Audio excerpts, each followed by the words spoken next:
பழைய ஏற்பாட்டிலும் ஆபிரகாம் செல்வ சீமானா இருந்தார். ஆனா அவருடைய காலத்திலேயே அவரை காட்டிலும் செல்வம் மிகுந்தவனாக எகிப்திய ராஜா இருந்தான். ஆபிரகாம் தேவனாலே ஆசீர்வதிக்கப்பட்டிருந்தார். அவருக்கும் வந்து ஒரு லிமிட்டோட தான் தேவன் தன்னுடைய ஆசீர்வாதத்தை அல்லது செல்வத்தை கொடுத்து வச்சிருந்தார். அவனை காட்டிலும் பெரிய பணக்காரர்கள், அங்க வசதி படைத்தவர்கள், கை வல்லமை உள்ளவர்கள் அப்படின்னு சொல்லிட்டு நிறைய பேர் இந்த உலகத்துல இருந்தாங்க.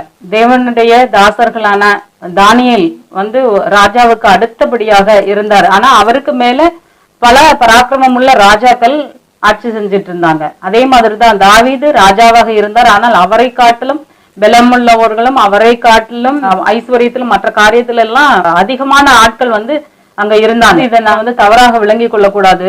தேவனுக்கு எல்லாம் கூட இந்த பூமியும் அதன் நிறைவும் அவருடையதுதான். ஆனா இது எல்லாவற்றையும் ஒரு காலத்துல ஆதாம் என்கிற முதலாம் மனிதனுக்கு கையளித்திருந்தார். அவன் எப்போ வந்து பிசாசனுடைய சொல்ல கேட்டு அவன் பாவத்துல விழுந்தானோ தன்னுடைய எல்லா உரிமைகளையும் அவன் இழந்து போனான்.